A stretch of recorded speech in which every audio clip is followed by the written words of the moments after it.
Hello, my name's Denise Baden and I am Professor of Sustainable Practice at the University of Southampton.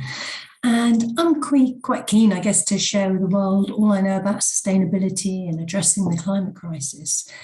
But the trouble with academic articles and teaching is you tend to be preaching to the converted the whole time. So only people who are already interested will choose to read those articles. So I turned to fiction as a way to reach a wider audience with sustainable solutions.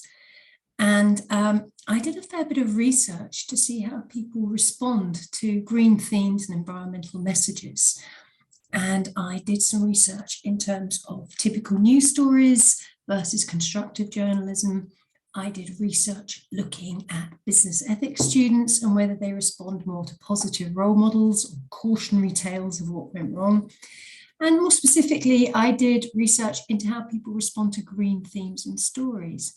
And I found that in each case, the results were consistently the same, that positive stories, solution-focused stories with characters that the reader can identify with, modeling actions they can engage with, was the most effective way to inspire action. So a lot of people think that you have to scare people into action, and that seems to be the intuitive response when you're trying to reach people. And yet a lot of people do respond to the scary facts of climate change, let's face it, by thinking, right, what can I do? But unfortunately, just as many people will switch off, or they'll go into denial, or they'll go into avoidance, or if they do believe it, fear sometimes gives rise to the kinds of responses you wouldn't like maybe hunkering down in your bunker and buying a gun and keeping everybody out. It doesn't always give rise to proactive, positive behavior change, whereas stories with a solution focused are much more likely to do that. So this is a bit of a problem, actually, because most climate fiction is dystopian. It tells us, what will happen if we carry on in our present way, more than it will focus on positive solutions we can engage in. So to address this, I set up in 2018 the free series of green stories writing competitions. And we challenge people to write stories that embed solutions or show a positive vision of what the world might look like if we do things well, give us something to aspire to. And we've done about 14 competitions now. We do short stories, novels. We've got a couple coming up. We've got an Eco-Santa short story. We've got one working with so that's working with the ecologizers. And we've also got a novel competition where we asked for 3 chapters and a summary initially. And the prize there is 1,000 for the winner, 500 for the runner-up, and you become a free member of the Alliance of Independent Authors. You get half-price manuscript appraisal. And the idea is to help mentor winners towards publication.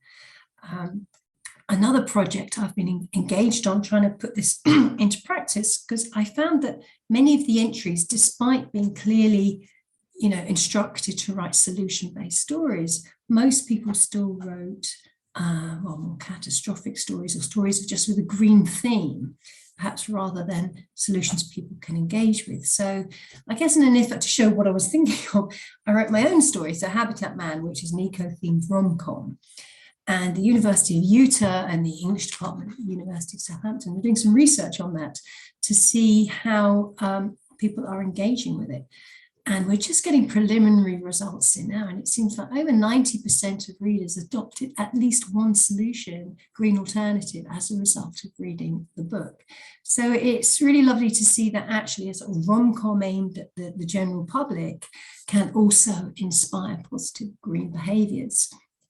The project we're doing at the moment, the Green Stories project, is working with the Climate Fiction Writers League and Herculean Climate Change Solutions and UK Change Agents and the literary consultancies to create an anthology of short stories with climate solutions, included, which we're hoping to make available to COP27 delegates and also make available for those in educational settings. And each one is a really beautifully written story that's engaging in its own right, but each one incorporates a climate solution. And we have a web page that we're developing now where anyone who's interested can think, oh, hang on a minute, you know, especially if you're out there a policymaker, I might be able to make that happen. They can go straight onto the web page and find out how we can get from where we are now to where we want to be. So if you'd like to be part of any of this, please do look at our Green Stories webpage. It's www.greenstories.org.uk. Or you can email me. You can get to me via greenstories@soton, SOTON.ac.uk if you want to be part of the COP27 anthology, or if you can help in any way. We always love to have judges and readers to help us decide on the winning entries. And we rely very much on volunteers because this is a free series of competitions with big prizes. You know, we don't have a lot of funds, so we rely very much on people thinking, what a great idea, I'd like to be part of that. So anyway, I hope you learned something. I run quite a lot of workshops and so on. So again, I'm quite happy if you look me up, Denise Baden, B-A-D-E-N, pretty easy to find my contact details. I'm always happy to come and do a workshop on how you can write for a cause, how you can manage to get the message across without being clunky or preachy. And it's a real skill, very difficult to do, but when it is done well, it's incredibly effective. So thank you for listening and hope to hear back from some of you.